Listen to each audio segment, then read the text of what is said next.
Beis.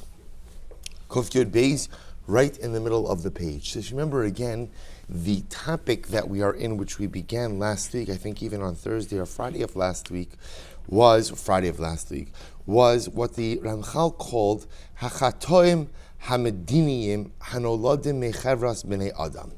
The Averos, which become very challenging as a result of interpersonal interactions.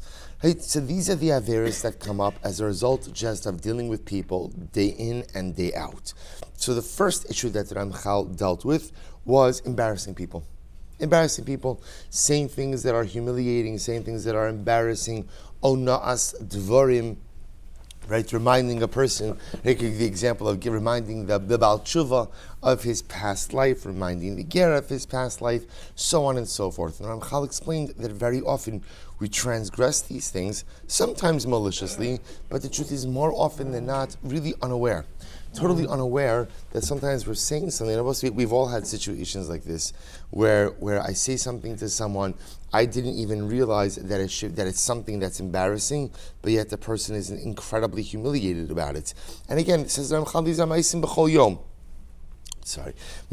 Yom, that people end up as a result just of their everyday interactions doing things that they never meant to do, yet end up violating.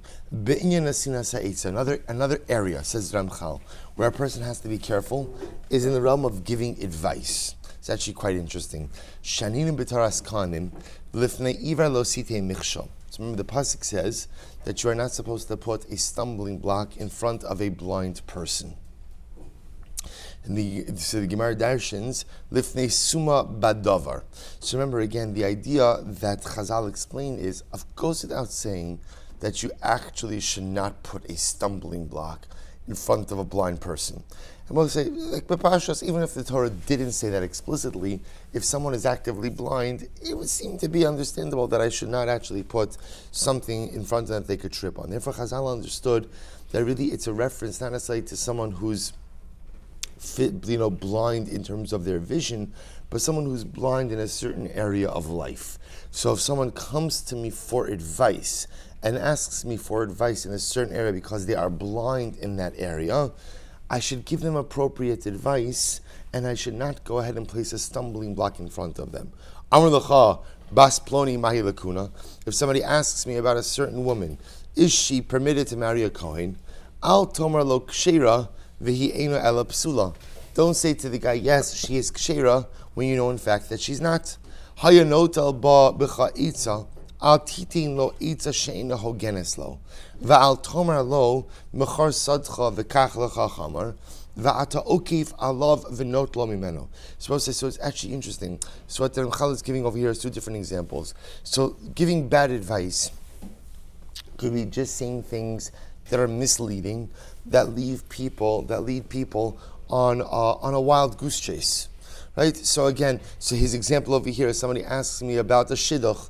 Is the shidduch shayach? I know the shidduch is not shayach, right? I know it's not good. But I say, yeah, it's good. So I say, so that's lifnei iver, because you're causing a person to expend energy going down a certain path when that path leads to absolutely nowhere. That's called lifnei iver. Similarly, the second case that he deals with, we'll say, is, let's say again, my friend comes to me for financial advice. I tell him, you know what? Here's a hot tip. The hot tip is, go ahead and sell your field and purchase donkeys. Everyone knows the future is in donkeys, right? Sell off real estate. Jews are going to be in donkeys like no one's business. Jews have been in real estate for time immemorial. Jews are getting out of real estate, they're getting into livestock. So sell off all of your real estate and buy donkeys. Now the truth is, why am I saying that? Because the truth is, I want to buy his real estate. That's what I'm saying. So I'm giving him advice that at the end of the day is bad. It benefits me, it's bad for him. That's lifnei iver. He's coming to me, he's relying on me for advice, and I'm taking advantage of that relationship to go ahead and do something that benefits me and disadvantages him. Shema Tomar, Eitze Yafani no lo.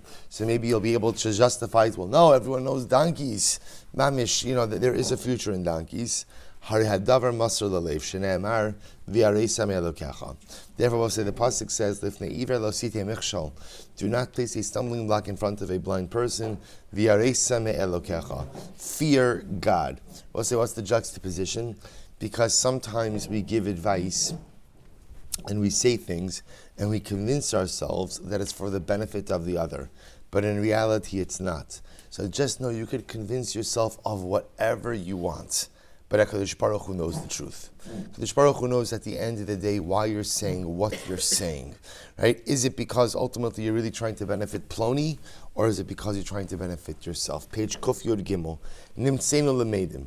Therefore says Ramchal, it turns out that we learn Shebein B'davar Sheyachal Lihios Nogea Bo Bein B'davar She'eno Nogea Bo Klal Chayev Adam Lahamid Es Habalis Yaitz Bo Ala Emes Hazach V'Abar. We'll say, and this is an incredibly important idea. Therefore, it turns out that when someone comes to me for advice, I have to make sure that I'm giving them the best advice for them. Best advice. And I will say this, by the way, sometimes you see some of this and you say, okay, Baruch Hashem, this is not my struggle. I will say, I want to tell you something. Every parent struggles with this concept as well. Because whether some parents admit it, some parents don't admit it, but parents always have a vision for what they want their children to be. I have a vision. And when do I encounter a moment of parental crisis? When I realize, inevitably, which every single parent does, which is that who I wanted my child to be is not necessarily who they're going to become. Now, by the way, sometimes they're going to become someone much better. Someone they're going to become just someone much different, right? But that's okay, because I will say, it's natural to have dreams and aspirations for your child, and then it's natural for your child to say, hey, I'm not your clone, right? I'm me, and what I want out of life may be different than what you want from me out of life, and that's okay. And I will say sometimes even as parents, when giving our children advice, so I have to ask myself, am I giving the best advice for my child based on who they are? Or is this the advice I'm giving because this is the vision I have for my child? But again, and to complicate that more, it's good to have a vision for your child, especially when they're young. You have to have a vision for your child, because when they're young, children don't know anything. And even if they're vocal, and even if they espouse their own ideas and hashkafas and everything else, it's the job of a parent to be able to help shepherd them down a particular path. So we'll say, but again, what he's saying over here is, so it's true with children, it's true in everything in life, that when people come to us and rely on us, ask us for eitzah, I have to really make sure that I'm giving the eitzah that's best for the person, and not an eitzah that has any level of self-interest associated with it. V'tira, sha'amda Torah al sof daitam sharamoim. So he says, and see the Torah. We're going to stop over here for today. We'll pick up in Meretz Hashem with this section tomorrow. Shkoyach.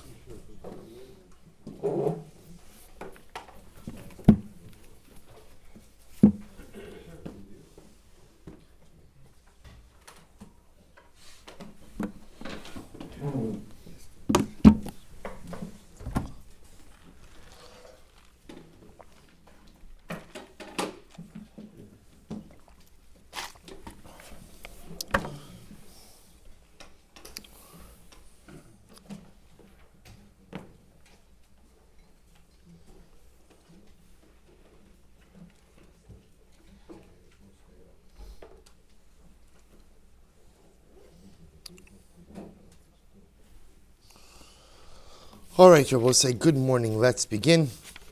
We thank our Talmud Torah sponsors for the month of Cheshvan, Adam Yudit Ben Zev, for dedicating all the shiurim and droshos of this month Le'ilui Nishmas, Adam's grandfather Moshe David Ben Shalom, in honor of his grandmother Helen Nachman and his parents Eli and Judy Ben Zev, for serving as incredible role models. May Hashem grant them arichos yomim v'shanim. All right, so with that, let's begin. We have a lot to do today. Today's daf is Yud Beis. We are picking up on Yud Aleph Amud Beis, 11b. Did we stop at the 2 dots, or we went a little bit past the 2 dots? I think we started a little bit, right? What was it? My Kamash Malon. My Kamash Malon. Okay, perfect. So again, just to reorient ourselves a little bit, So remember again, the Mishnah had a statement. So the Mishnah said, Pa'amayim hi tzricha livdok. So let's remember again. So the Mishnah said that, and remember the context that we're dealing with, of course, is all in Taurus. So at the end of the day, twice a day she has to do bedikas, once in the morning, once in the evening. We then had Rabbi Huda said in the name of Shmuel, that halacha l'maisa, these bedikas were for Taurus, but not ultimately again for her husband. To which Rabbi Yehuda ultimately qualified this in the name of Shmuel, who said that essentially, we'll say the Mishnah is telling us in Karba Halacha. Under normal circumstances, a woman doesn't have to do bedikas before having relations with her husband, although we're going to talk about that more today. The novelty of the Mishnah is that once she is doing bedikos for the sake of taros, so we'll go ahead and have her do bedikos before she is with her husband as well. That's the novelty. To which the Gemara says, "My kamash malon tanina kol anashim mecheskas tar leba'alein." We'll say, what's the chiddush of that? After all, and therefore, again, the converse would also be true. Therefore, if she's not dealing with taras, then halacha l'maisa, there would be no obligation to go ahead and do bedikas prior to being with her husband. To which the Gemara says, well, what's the chiddush? We learned, kol anashim mecheskas tar leba'aleihem. Because also remember again, the Mishnah says that every woman in general has a cheskas tara. That even, and again, we'll define the scope of this statement, but in general we would assume that a woman has a cheskas tara. Therefore, halacha l'maisa, in general, there is no obligation to do a bedika prior to being with her husband. And the only time that there is an obligation to do a bedika is when she's already doing bedikas for taras. Then we'll say once you're doing bedikas for taras, halacha l'maisa, you should do bedikas before bia as well. Ibn Masnisin, hava mina hanimili bi isha sheish lavesas. So if it would have just been from the Mishnah, I would have said, when is a woman not obligated to do bedikas? Prior to being with her husband, that's when she has a vesas. Aval isha she'ein lavesas baya bedika. But a woman who doesn't have a vesas, perhaps again she should be obligated to do a bedika. But we'll say now the havamina is do a bedika every time before relations. The Gemara says, but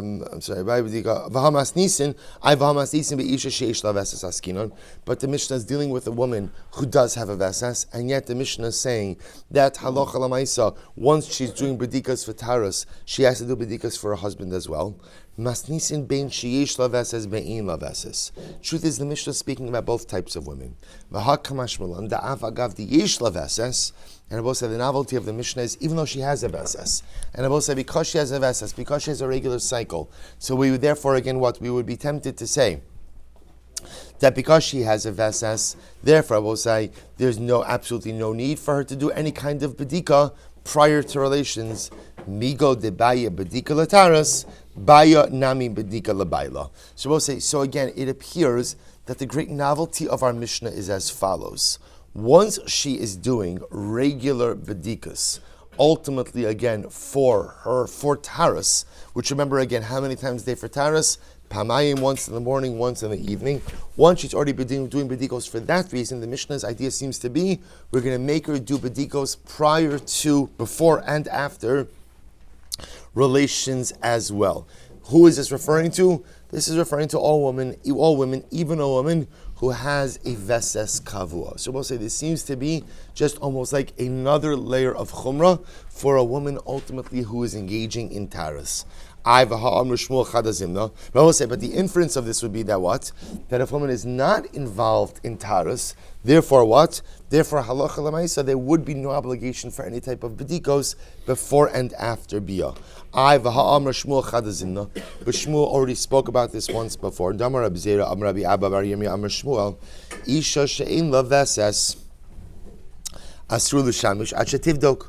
Shmuel said that what? That a woman who doesn't have a vesas is prohibited to engage in relations with her husband until she does a bedika.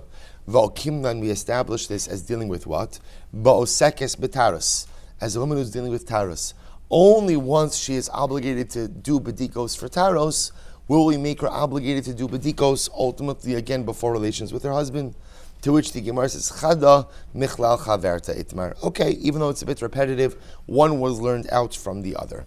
Rabbi, so that supports this as well. When is this true that she has to do bedikos before and after bia? Litaras. When is this true that she has to do bedikos? Litaras. Avala baila muteres. but to her husband, she is permitted to her husband even without bedikos. So the Gemara says, when is this true? So now let's just pause here for just a moment, because actually this Bryce is going to go down a little of a different path. So what we have so far is as follows. It appears that the conclusion of the Gemara is that whether a woman has a veses kavua or a veses she'ina kavua. Remember again, we've spoken about the concept of a regular cycle, irregular cycle. We haven't really defined the scope of that yet. We'll do that at Meretz Hashem in coming days. But it appears that in general, the halacha would say that whether a woman has a veses kavua, veses she'ina kavua, she does not have to do bedikos before and after relations with her husband. What's the logic behind it? We'll actually see that explicitly in today's daf, because imkein yehe libo nokfo. It's going to cause intimacy anxiety, right? If a husband is worried that his wife is a Niddah, he's going to be nervous about being with her. So we'll see that in just a little bit. It appears that the only time that bedikos, before and after relations, come up is when? Once a woman is already performing regular bedikos. Regular bedikos for what? For taras. Once she's already performing the twice a day bedikos for taras, then it appears when she's doing it for that, so halacha l'maisa will say that, do the bedikos before and after bia as well. So I'll say, listen to this last braysa. Tanya braysa that supports this as well. When is this so? Lataras aval lebayla mutaras. When is this true that she has to do bedikos on a daily basis? That's for taras. But in terms of her husband, she does not require bedikos. When is that true? Shenicha becheskas tara. So we'll say, so now the Bryce is actually introducing something a little bit different, which we'll get into. So we'll say, so let's say a husband goes away and he comes home. So we'll say, does she have to do a bedika prior to being with him again? So ultimately, so it sounds like what it's saying over here is that if when he left she was becheskas tara, then when he comes back he's permitted to have relations with her. But if when he left she had a chazaka that she was tmeya, li'olam hi betum asa at shetomar lo tahora ani. Ultimately, again, she remains in her state of tumah until she definitively tells him, I am tahora. So I'll say, we'll see, we're going to define the scope of that case in a little bit. Top of Yud Beis Amud Aleph. You'll see that'll become clear what exactly it means. He's taking leave of her. She's coming back. Why do you have to rely on any kind of chazaka? Right? You must remember again. When do you rely on chazaka? When you can't necessarily totally clarify the circumstances. Here, there's a very easy way for her to clarify her circumstances. If she is tahora or tameya, ask her or let her do a bedika. Why are you relying on chazaka? We'll see the scope of this case. Top of Yud Beis. We both say an incredible case. By Rabbi Yehuda. Isha ma'usha tivdok labayla. We both say. So now the Gemara asks a very interesting case, which is so important. You'll see why beyond the scope of the stated question, there's an incredible hashkafas hachaim question over here as well. So Rabbi Zera asked Rabbi Yehuda, what happens if a woman wants to do bedikas prior to being with her husband? This is her thing. She wants to be very careful in the halachos of Niddah, so she wants to do bedikas prior to being with her husband. So we'll say, so can she do that? Again, we'll say, to be clear, this is not a case of taras. Not a case of taras, just a pious woman. So we'll say, what happens? Amrullah, he said to him, Lov tivdok. Nope, she shouldn't do it. She shouldn't do it. So says the Gemara, tivdok umabekach. Why not? Why would you tell her not to do it? Let her do it.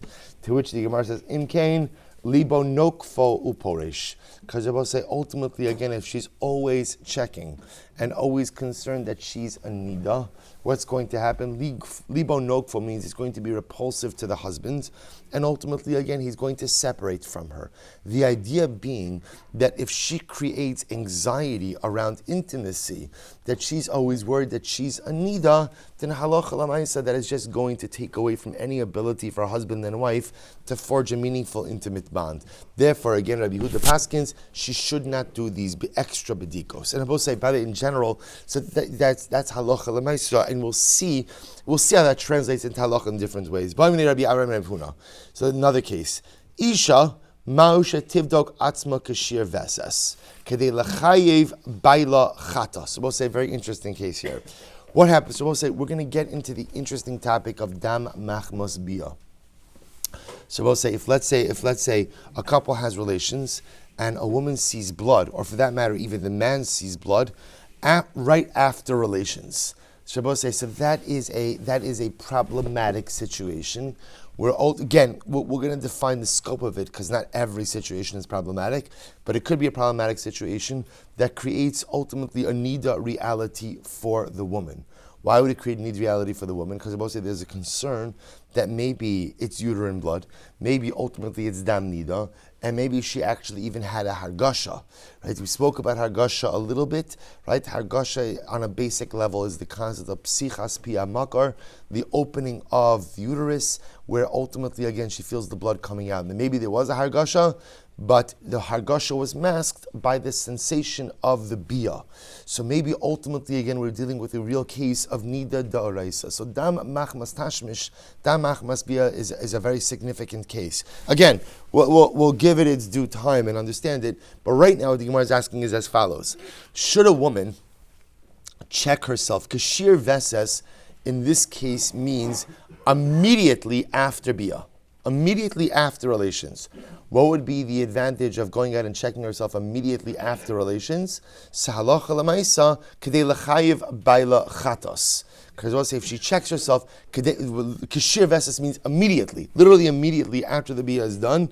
Then here, if you look at Rashi says kashir veses miyad ula achar beila bechatos kedarmina lekama perbeis nimsa asadan shala asyom kilomar miyad lachar bila chayav and carbon. So we'll say, so the idea would be if she checks herself immediately after the bia and there's blood, that tells us that the blood was present at the time of the bia, which then means that her husband was accidentally boel a niddah, which I will say would be if done b'mezid, it's a chiyuv kares, right? If done b'shogeg, it's a chiyuv chatos. So should she check herself immediately after bia in order to know if her husband is chayv chatas or not? Amar lei mi mishkachas la labdika kashir vases. Is it really possible for a woman to go ahead and check herself immediately after bia? V'hatanya, ezo shir veses. What does it mean to be immediate? Mashal l'shamish ve'ed omdim b'tzad. Mashal l'shamish ve'ed omid b'tzad hamashkov. B'yetzias hashamish nichnas eid havi veses. Nichnas eid. So the idea over here is, what does immediate mean? Immediate in this context means that literally once the husband withdraws, she goes ahead and inserts the badika cloth to the badika. Thank you. So again, that level of immediacy we would generally assume does not occur. To which the Gemara says, you're right. Veses sha'amru likinuach velo lebedika. So so the truth is, in this context, she actually does not need a bona fide bedika. She doesn't need a regular bedika. We'll say again, we saw already in the beginning of the parak that the concept of a bedika is bedikas chorin u'stakin. The idea is that a woman inserts the bedika cloth inside of her, and there is a thorough internal examination. For dam machmas tashmish, one does not require a thorough bedika. Rather, one only requires a kinuach. Kinuach means a wiping. That could be done immediately after the bia. Elamau shetzikaneach. So the shaila is, should she go ahead and do this wiping, do this checking immediately after bia or not? Se'ike da amri hachi.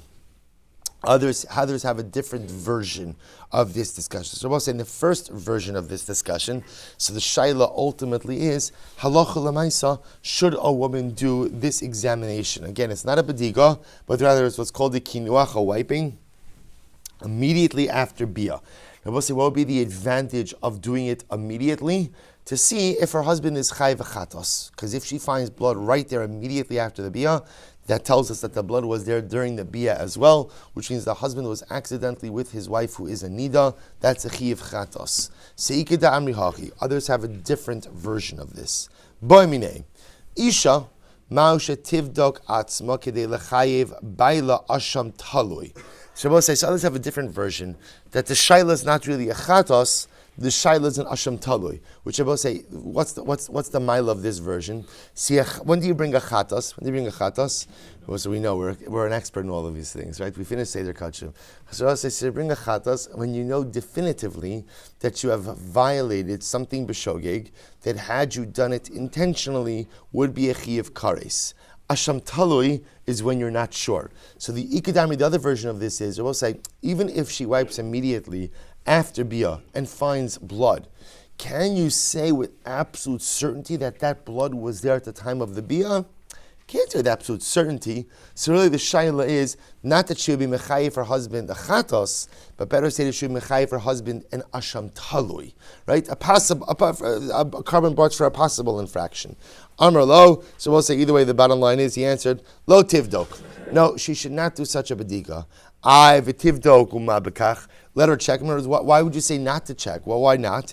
Imkain libo nokfo uporish. Because we'll say at the end of the day, what's going to happen? Libo nokfo means he's going to be repulsed. He's going to be repulsed, and he's going to separate from her. As we'll say, you see, by the way, this incredible idea. In general, we find this in Hilchos Niddah, that as serious as Hilchos Niddah is, we try very carefully not to pile on too many chumras by Hilchos Niddah, because halacha l'maaseh governs such an important aspect of marital life. And if it becomes too much, ultimately, again, it could become a source of incredible tension and ultimately disconnect between a husband and wife. So on one hand, we want to balance the need to be very careful and meticulous with the details of the halacha, but at the same time not to create a situation where there's so much anxiety revolving around it that a couple gives up on intimacy. An incredible halacha. Good. Ubishashi overes. We'll say, remember again, so the Mishnah said, again, all quoting the same Mishnah. This is towards the last part of the Mishnah. So the Mishnah says, I'm sorry, Mishnah.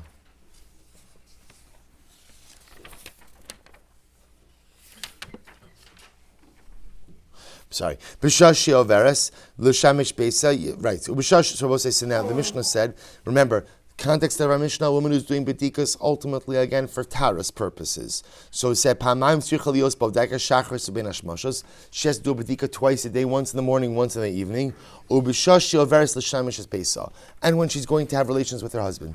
So I say, so the Mishnah again says that there's an obligation for bedika prior to relations.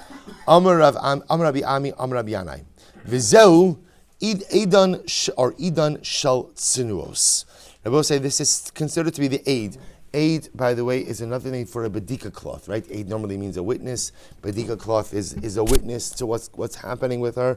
So the Rabbi Yanai says, this bedika that she does prior to being with her husband, this is the bedika of the tznuos, of the very modest women. Rabbi Ami, Tana, Tani tzrichos, Va'at Tani tznuos. So we'll say, when you say something that this is the bedika, right? That the tznuos are the ones who do the bedika when they're handling taras. They're doing a bedika one in the morning, one in the evening, and the tznuos do what? They do a bedika before they're with their husband. So we'll say, when you say that, what does that make it sound like? Right? That it's something like it's an additional level of piety, right? It's a chumrah, it's tznuos. To which the Gemara says, 1 second, that's not what the Mishnah says. The lashon of the Mishnah is, B'shashi overes l'sham tzis, which Rabbi says sounds like it's an obligation. It's not an extra ma'ila. Amar lei shani omer kol nakayim divrei chachamim nikret sanua. Rabbi said it's actually very interesting because he says the truth is, I mean, it's nuos in this context. I mean, anyone who follows the words of the chachamim ultimately again is called a sanua. Is called someone who is modest. See, Rabbi say, this is also an incredible idea. Why would you be called a tzanua if you follow the words of the Chachamim? So if you think about this, Rabbi say, sometimes it's a challenge to follow the words of Chazal, right? Because we have HaKadosh Baruch Hu gives us His Torah, He gives us the halacha, the rabbis come along, right, and tell us what we're supposed to do. So Rabbi say, so sometimes there's a desire to be a little bit arrogant and to think that I know better than everyone else, right? So modesty, I will say modesty is a din, not just, we often associate modesty with mode of dress, which is true. That's one of the manifestations of modesty. But a more important manifestation of modesty is a concept of humility. So whoever goes ahead and listens to the words of Chazal is called a tzanua, is called a modest, humble individual. So therefore, again, the bedika is absolutely obligatory, but Lamaisa is called tzanuos, because whoever listens to the words of Chazal is called a tzanua. Beautiful. Amar Rava, the she'eno makayim divrei chachamim tzanuhu d'lo mikri. So I say, Rava says, let me ask you, and if you don't uphold the words of Chazal, is it just that you're not called a tzanua? Harasha lo mikri. So, but you won't be called the Rasha. Or as I will say, so what Rav is saying over here is, be careful with the use of the word sanua, because whenever you use the word sanua, it makes it sound like you're doing something very nice, above and beyond. And if you don't do it, it's okay also. So if you listen to the words of the Chachamim, you're at sanua. If you don't listen to the words of the Chachamim, you're not at sanua. It's not true. If you don't listen to the words of the Chachamim, says the Gemara, you are Rasha.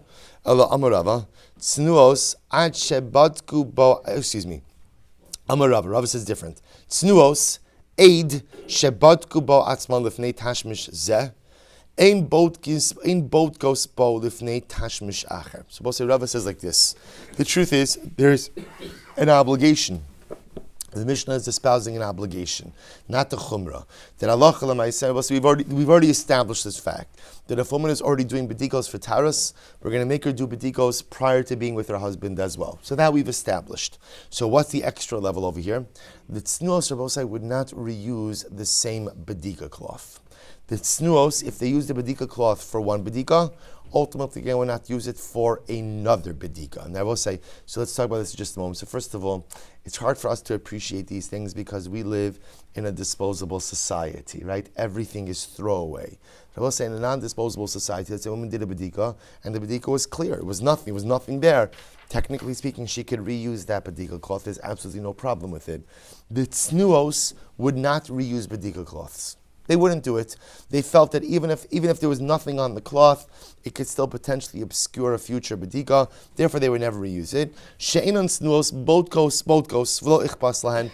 And the women who were quote unquote the non-snuos would reuse bedika cloths. Rabbi say, is there anything wrong with reusing clean bedika cloths? No. The snuos had this extra level of chumrah that they would not reuse it. Good. Gufa Am Rabbi Zera, Am Rabbi Abba, Am Rabbi Yirmiyah, Am Shmuel. But we'll say, this is a wild Gemara. Actually, no, not yet. It's not so wild yet, sorry. Right, this is mild. We'll get to wild. So the Gemara says as follows. Am Shmuel, Isha Shein Laveses, I promise you, it'll get wild. Asur L'Shamesh, Ad Shetivdok. So we'll say, so now comes along Shmuel and says as follows. A woman who does not have a veses, which means a woman who does not have a regular cycle, is prohibited to engage in relations until she does a bedika. So we'll say, so now this is actually quite interesting, because up until now, here's what we've established. We've established that a woman has to do twice daily bedikas for taras. Okay, we've established that under normal circumstances, a woman doesn't have to do bedikas prior to relations with her husband. We also established that once she's doing bedikas for taras, she should do bedikas ultimately before she's with her husband. Comes along Shmuel and introduces now a new halacha, which is if a woman does not have a regular cycle, she absolutely she needs to do a bedika before she's with her husband. So the concern is she doesn't have a regular cycle. Halacha l'maisa. How is she going to know what's going on? She needs to do a bedika prior to being with her husband. Amar le Rabbi Zera, Rabbi Abba, Rabbi Yirmiyah, ein lavesas baya bedika, yesh lavesas lo baya bedika.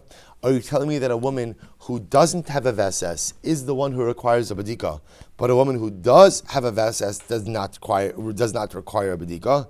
Amar le, yesh laveses. Supposed to listen to this. Amar le, it depends. Yesh laveses, ara baya bedika. If she has a vesas, Rabbi say, I'll translate it and then I'll explain it. If she has a vesas and she's awake at the time of relations, then ultimately again yeshla vesas ara baya bedika. Then ultimately she requires a bedika. Yeshena lo baya bedika. If she's asleep, she doesn't require bedika. And I both say now I want to say something very important. The halacha is it is usher for a man to have relations with his wife while she is asleep. Right? It is. We're going to learn that sugya. I both say. What the Gemara is talking over here is in the abstract, and you're going to see why we're even bringing up a case of asleep in just a moment. So we'll say now what? So listen to this distinction over here. So the Gemara wants to suggest that with a woman who has a vesas, if she's awake, she requires a bedika. If she's asleep, she doesn't require a bedika. What does that mean? Take a look at Rashi. This is incredible. So the Gemara says, Ara dechazya la'asuke betaris baya bedika labayla. So listen to this. If the woman is awake, when she's awake, she's capable of handling taras. If she's capable of handling taras, then halach. So what the Gemara is saying is like this: if she's capable of handling taras, then what? Then she's subject to the laws of taras. What are the laws of taras? that just like she's doing twice daily bedikos for taros, therefore she requires a bedika prior to being with her husband. Inami delekatircha letzeura aval yeshena iket sara velo atchechur rabbanan inami yeshena lechaz letaros afil regilas about taros labai bedika. So this is fascinating. So we'll say, so the Gemara is saying over here, we're gonna refine this a little bit, that halacha l'maisa like this. Let's follow the train of thought over here. Shmuel says that if a woman doesn't have a vezes, she requires a bedika before relations. To which Rabbi Zera says back to him, I don't understand. If she doesn't have a vezes, she requires a bedika.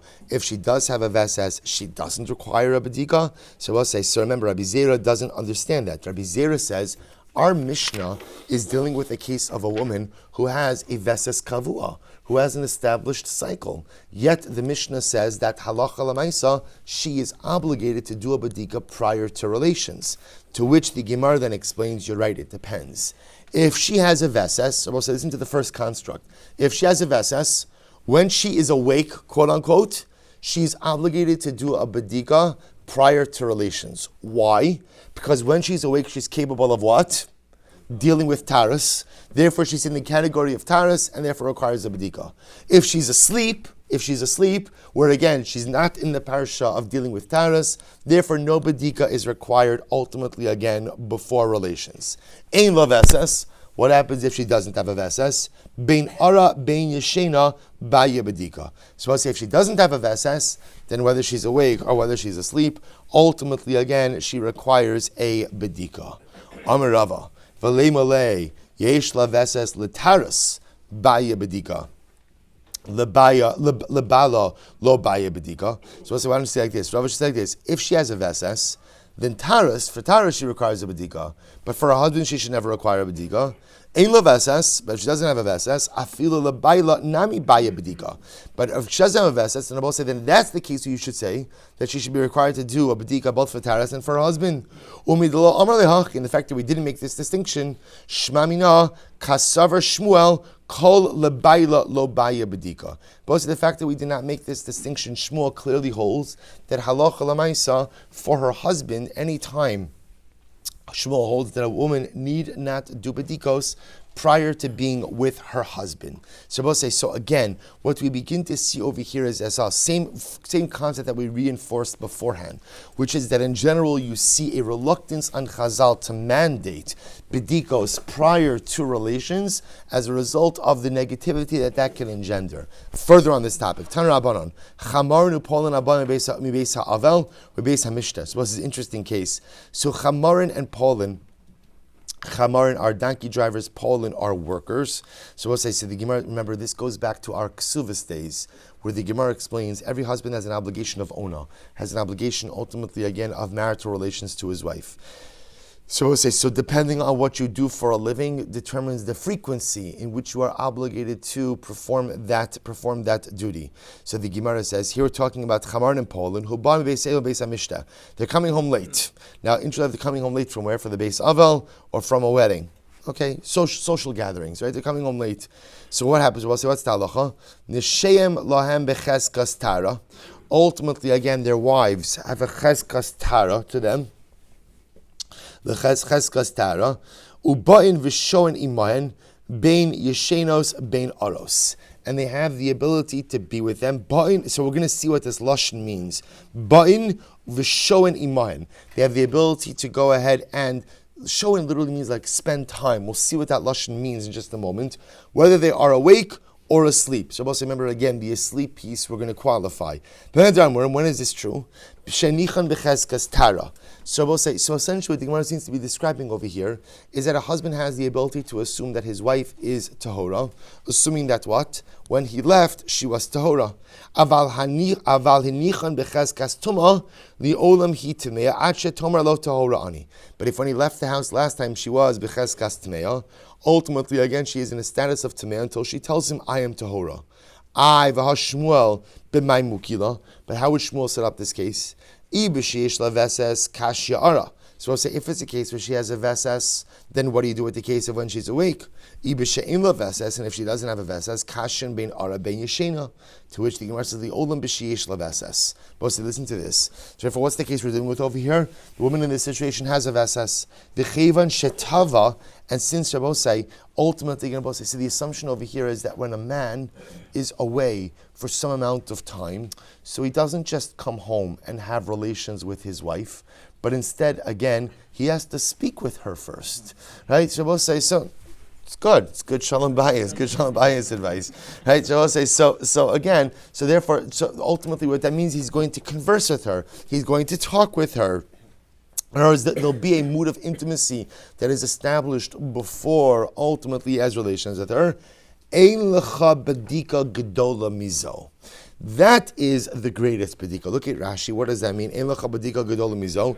Di ilokim la de tahorahi hava badka ubadika de kama Shmuel el betvia sagi v'libi meganim. So we'll leave that libi meganim out. We'll say, so Rashi says over here that Allah says since they're going to be conversing, that gives her time before the biyah. If she was not 100% sure that she was tahora, then what? She would do a badika.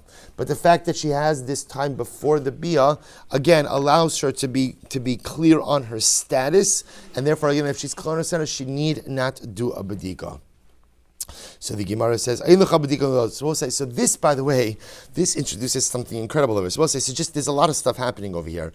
So first of all, so far what we have is like this. We have our badikas for tarus. We've seen the concept that halacha lamaisa, once you're doing a badika for tarus, then what? She's going to do a badika lebaila. That we've seen. We've seen, however, though, that's only she's already doing a badika for tarus. But in general, we see a school of thought that says we don't want women doing bedikas before and after biyah. Why? Because halacha lamaisa imkain libo nokfo uporish. It's going to cause strain and it's going to lead to a breakdown of intimacy. Yet at the same time, we see a statement ultimately again of Shmuel, and Shmuel said that if a woman doesn't have a vesas, ultimately again she needs to do a badika before biyah. And I will say we're not finished that. We're going to come back to that in just a moment. Then we see again. Then we have a discussion: is that just a vesas? Shmuel's talking about a vesas she'ina kavua. Woman's not kavua; she has to do a badika. But she has to do a badika before biyah. So what about a woman who does have vesas kavua? Doesn't have vesas kavua? Now they're going to introduce us to a new concept, which is that essentially, if there's a lead up to the biyah, and there's a time for husband and wife where they're talking, there's time for her to think about things, to think about her state, then halacha l'maisa, that takes the place of a badika. This is quite fascinating. So ultimately, again, that lashon over here of tava, that's a kevan shetava. Tava means that they're talking before the biyah. That gives her a chance to think about her state. If she's not sure, she could do a badika then. But ultimately, again, if she is sure, she need not do a badika. So we'll say this is introducing now a badika alternative. What's the badika alternative? Thought. Taking time to think about her status prior to the biyah. So the Gemara says, Amalei Rav Papa l'Rava, ma l'me avad ki amas nisa. So Rav Papa said to Rava, could we paskin like this?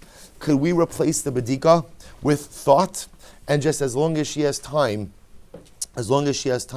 before the actual act of relations to give some thought to her status, and she could ascertain that she is definitely tahora, that could obviate the need for any kind of bedika. Amud beis, Amarle Sudni.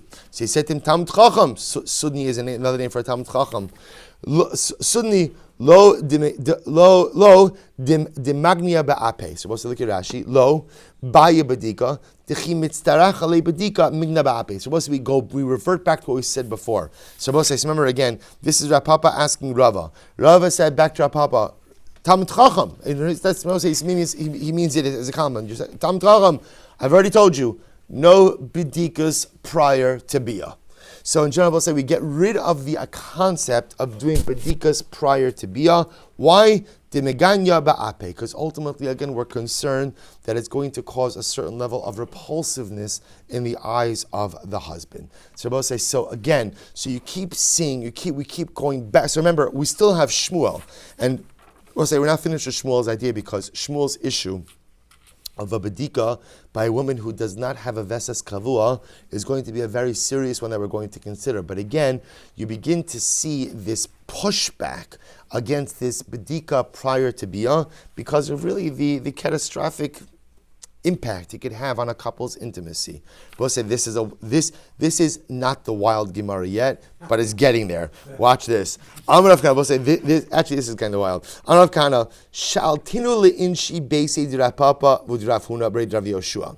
So listen to this. Rav Kahana said, I asked the wives of Rav Papa and Rav Huna b'rei Rav Yoshua, Ki asura banan mi bei Rav. When your husbands come home from the yeshiva. Now I will say, so remember again, the model that they're using over here is that husbands would go to yeshiva for the week and come home on Shabbos. The owner of a Talmud Chacham, right? The owner of a Talmud Chacham, ultimately again is on Shabbos night, is on Friday night. So Rav Kahana said, I asked the wives of Rav Papa and Rav Huna, when your husbands come home on Shabbos for Shabbos, matri l'chu bedika. Do they require you to do a bedika prior to relations? So Bo says, you have to understand something. So to us, right, this sounds like wild, right? We'll say, one of the things that we know that is so important in Hilchos Niddah is the concept of tznius in Hilchos Niddah as well. So you have to understand something. Hilchos Niddah has so dramatically changed over the years. So today, remember, the only ramification we have in Hilchos Niddah is vis-a-vis a couple's intimacy. But remember, again, I will say, we're going to see that there were times there were times where a woman who was in Niddah during her Shiva Nekiyim. I will say, so we'll discuss during the Shiva Nekiyim, a woman who wears white underwear, right? But the truth is, we'll see that there were times that women wore all white, which means you walked out into the street and everyone knew that you were a Niddah. So understand, because Hilchos Niddah historically wasn't just about intimacy, it had many other ramifications. So as such, it was a different type of halacha. Today, because the only ramification of Niddah is vis-a-vis a couple's intimacy, it has become a much more private halacha. So this type of question, I will say, again, is not out of character. I'm not encouraging it, but again, this type of question was not out of character. It wasn't considered to be a dramatic breach of tznius, ultimately because Hilchos Niddah was different. So he asked their wives, tell me, when your husbands come home, do they require you to do a bedika prior to relations? So va'amruli, lo. And the wife said, no, our husbands do not require us to do it. So I will say this is very important, because here you have a situation where they were away for a prolonged period of time. Now, whether their wives, were regular or irregular, vesas kavua, veshena kavua, so that thing where it doesn't tell us. But lamaisa, what it does tell us is, even though the husband was away for a prolonged period of time, halach l'mayif didn't require bedika. So the Gemara says, by the way, v'lishaylinu l'dido, I will say, so the Gemara says, Rav Kahana, why don't you ask Rav Papa and Rav Huna? Right? Why are you asking their wives? To which the Gemara says, listen to this. Dilma inu kamach miri anafshayu. Because Rav Kahana was concerned that maybe they were machmir themselves. Maybe Rav Papa and Rav Huna were machmir. I will say, sometimes when someone asks you a shayla, if you're machmir yourself, you don't give them the machmir answer. You give them the regular answer. You want to be machmir for yourself, that's absolutely fine. So Rav Kahana was concerned that if you would ask Rav Papa and Rav Huna, they would give him the regular answer, even though they were more machmir for themselves. Rav Kahana was interested in finding out what they actually did. Now Abosei comes in incredible Gemara. Tanrabanan. Isha she'in la vesas. Abosei, get ready for this. A woman who does not have a vesas, a woman who is irregular. Asur l'shamish. She is prohibited to have relations with her husband. Abosei, I want to go, before we even start this is not halacha l'maisa. Right? Abosei, but again, it tells you again about the incredible struggle in halacha. So this is a woman who is irregular. Because she is irregular, so there's a chashash that maybe she's going to become a niddah. So I will say, so a woman who doesn't have a vesas, she is not permitted to have relations with her husband. Ve'ein la ksuva, and I will say, so obviously if you can't have relations, so the marriage is dissolved. Ve'ein la ksuva, and therefore again, I will say he divorces her. There's no ksuva. Velo peiros, no peiros. So I will say that would be in the issue if halacha l'maisa again. The husband used any of the peros of her property. V'lo mazonos, no mazonos, v'lo belos. So we'll say belos ultimately refers to when she comes into a marriage, if she brings property, he could use the property, and anything that's left over from the property at the time of divorce ultimately goes to her. V'yotzi, and he has to divorce her.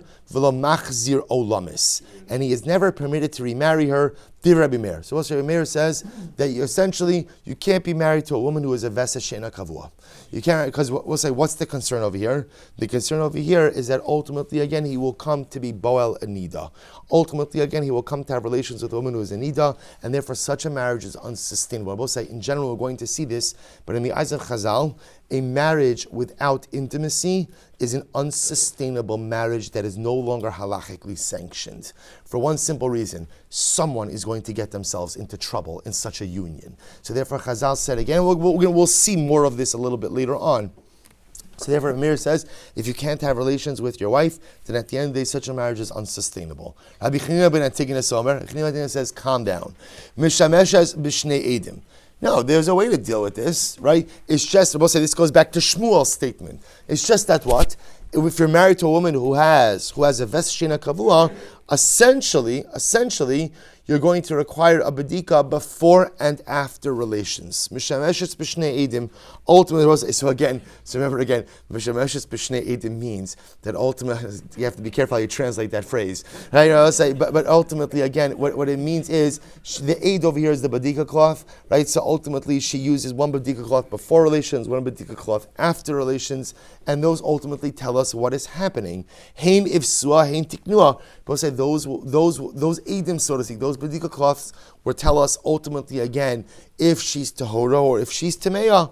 Mishum abachanan amru. So we'll say, so therefore, fundamental machlokes, ultimately again, what happens with a woman who is a veses she'ena kavua. So Rabbi Meir says, unsustainable marriage, divorce her, no ksuva, no other. Essentially, what Meir essentially is saying is, it's almost like a mekachtos, right? It's almost, the whole thing is like a voided transaction. Pretty much, you just reset the clock, everything goes back the way it was, and that's all. Rabbi Chanina says, no, it's just a little bit more complicated. She's going to have to do a bedika before and after every biyah.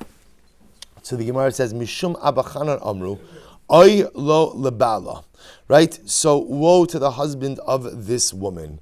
Asur l'shamish. So we'll say the problem over here is, so if relations will be forbidden, dilma mikalkeles le.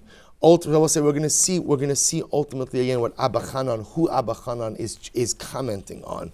So Abachanan says, woe to this husband, because it's going to be usher for him to have relations with her. Dilma mikalkeles le, because ultimately again maybe she'll become a niddah. Ve'in la ksuva. But she also doesn't get a ksuva.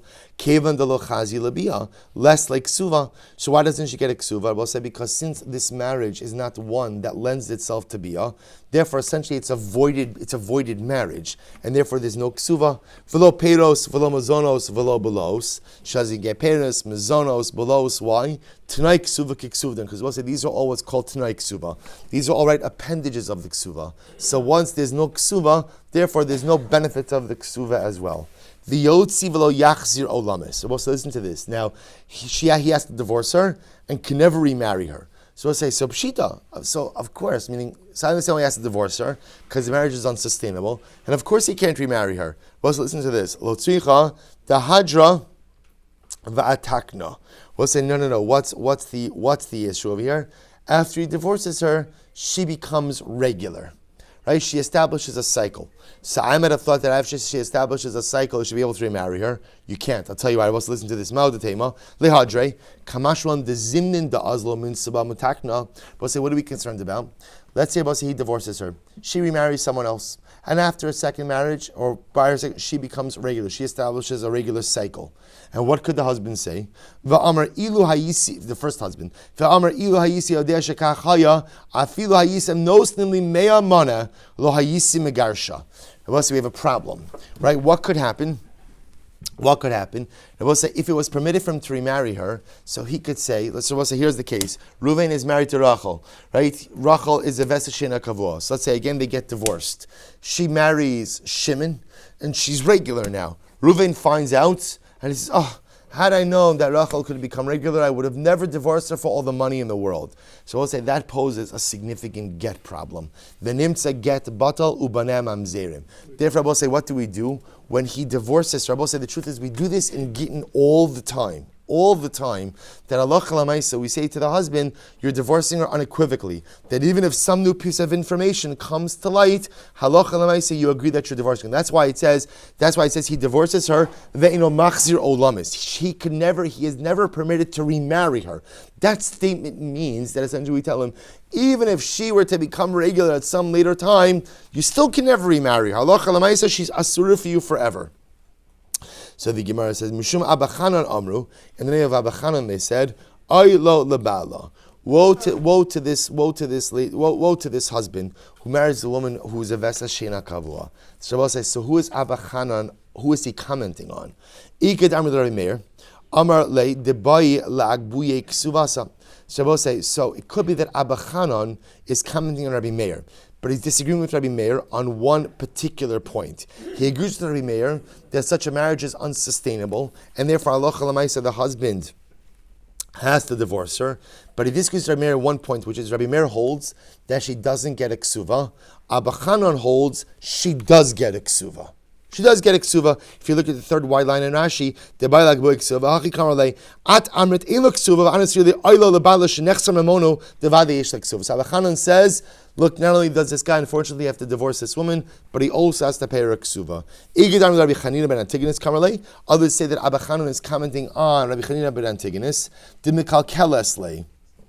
The mikalkeles Rabosai ultimately again could be what happens that oilo lebala, that even if halacha l'maisa she's using a bedika cloth before and after, it's still possible that she may bleed during bia, and if she bleeds during bia, ultimately again he has inadvertently gone ahead and had relations with a niddah.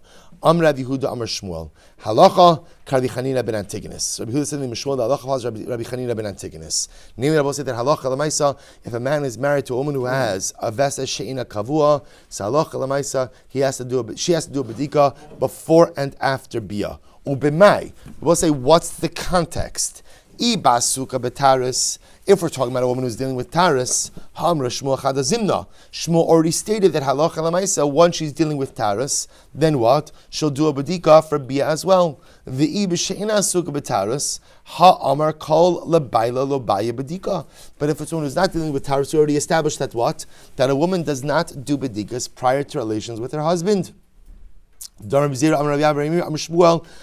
she'in lavesas asura l'shamish ashativdok. Because as we already established that Shmuel said that what a woman who does not have a vesas is prohibited to have relations with her until she does a bedika. But yet we qualified that v'ukimna ba'asuka betaris, and we established that ultimately again, as a case as where she is asuka b'taras, which is dealing with taras. Shabbos says, so which one is it? To which the Gemara says, you're right. Enachinami, that is going to be the halacha. When Shmuel says that halacha Rabbi Chanina ben Antigonus, Rabbi say, what does that mean? That a woman who has a veses she'ina kavua is going to be obligated to do a bedika. But when is she obligated to do a bedika? Rabbi say, when? Only when she's involved in taras. If there's no involvement in taras, then what? Then halacha l'maisa, she is not obligated to go ahead and do a bedika prior to relations. What if we already said that before? To which the Gemara says, you're right. Man de masniha, lo masniha. Rabbi say two different authors for two different statements. Rabbi say the way the parak ends is as follows: that halacha l'maisa, if a woman is osek betaris, she's going to have to do bedikus. When does she have to do bedikus? Once in the morning, once in the evening. Once she is already doing bedikos for taras, then what? Then we're going to go ahead and make her do bedikos ultimately again before being with her husband. When is it? Rabbi say, Shmuel says, when is that true? With a woman she'ein la vesas kavua, with a woman who does not have a vesas. But Rabbi say, when it comes to doing bedikos, just telling a woman is not dealing with taras. Ultimately, again, she's not dealing with taras. What about doing bedikos ultimately prior to relations with her husband? So we'll say it appears that Shmuel says the halacha is we don't do that. We do not mandate bedikos prior to bia, assuming there's no taras involved. Why? Because again, as we saw before, Kate, we're nervous about we're nervous that if we mandate bedikos prior to beer nabosai. Now, what I will tell you, we don't have time because I have to stop for today. We'll get to this later. What we do with a woman who is a vesa shina kavua? What happens if a couple gets married and halacha l'maisa she has an irregular cycle? what do we do in terms of relations for that couple? So we'll see that. We're going to see that there's machlokas, actually the Rosh and the Rambam dealing with that, about how to deal, but for our purposes, for today, sahalacha lemaisa, there is no obligation of bedikos prior to a couple being together because of a concern that it'll erode the intimacy bond. The only time where that type of bedika only comes up is when she's doing bedikas fataros. We'll make her do bedikas labayla as well. Hadron alach shamei omer abosei mazel tov. We'll begin the new parak tomorrow.